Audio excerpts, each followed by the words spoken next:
Doctor Hari Singh गौर केंद्रीय विश्वविद्यालय में शुक्रवार को भारतीय राष्ट्रीय छात्र संगठन इकाई ने विभिन्न छात्र हितों को लेकर जोरदार प्रदर्शन किया। छात्रों की मुख्य मांग थी कि विश्वविद्यालय में प्रत्यक्ष प्रणाली के साथ संघ चुनाव कराए जाएं। इसके साथ ही उन्होंने छात्रावासों में बुनियादी सुविधाओं की कमी, प्रोफेसर और शिक्षकों की भारी कमी व गैर शैक्षणिक कर्मचारियों के रिक्त पदों को भरने जैसी मांगें उठाईं।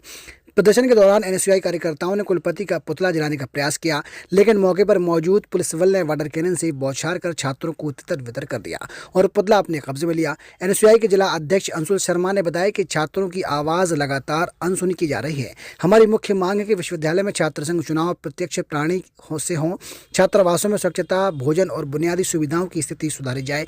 छात्रों ने यह भी कहा कि विश्वविद्यालय के शिक्षकों की भारी कमी है, जिसे शीघ्र दूर किया जाए। का पुतला दहन था, हम लोग विश्वविद्यालय कुलपति का पुतला जला रहे थे। क्या मांग? हमारी मांग है, सबसे प्रमुख मांग आज की हमारी रही है कि विश्वविद्यालय ने विगत दिनों एक लेटर जारी किया था, जिसमें इन्होंने मेरिट के आधार पर छात्र परिषद के गठन की घोषणा की थी, जो कि असंवैधानिक है।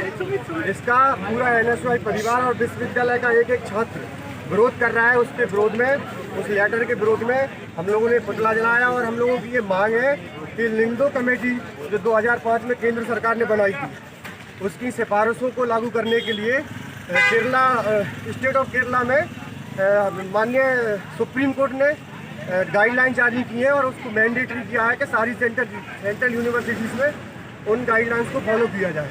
तो हमारी ये बहुत ही लोकतांत्रिक और संवैधानिक मांग है कि विश्वविद्यालय डायरेक्ट प्रत्यक्ष प्रणाली से छात्रों को अपना प्रतिनिधि चुनने का मौका दे और शासन चुनाव कराए। अभी क्या है, मैं आपको बता देता हूँ। एक्चुअली में ये जो लेटर है, कहने को तो है कि छात्रों को रिप्रेजेंटेटिव दे रहे हैं, लेकिन इन्होंने क्या किया है कि परसेंटेज के आधार पर बताया। तो इसमें छात्र कहाँ चुन पा रहा है?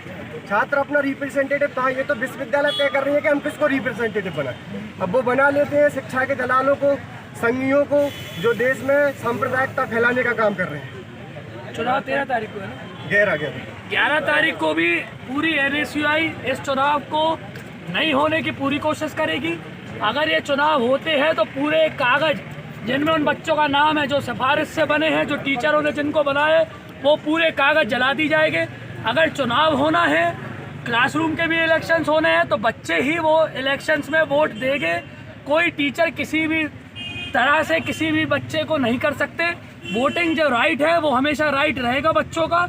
और आज नहीं, कल भी और 11 तारीख को भी अगर यूनिवर्सिटी प्रशासन अपनी मनमानी से चुनाव करवाते हैं तो फिर हम लोग फिर से आंदोलन करेंगे। इस बार आंदोलन बड़ा होगा। जय हिंद।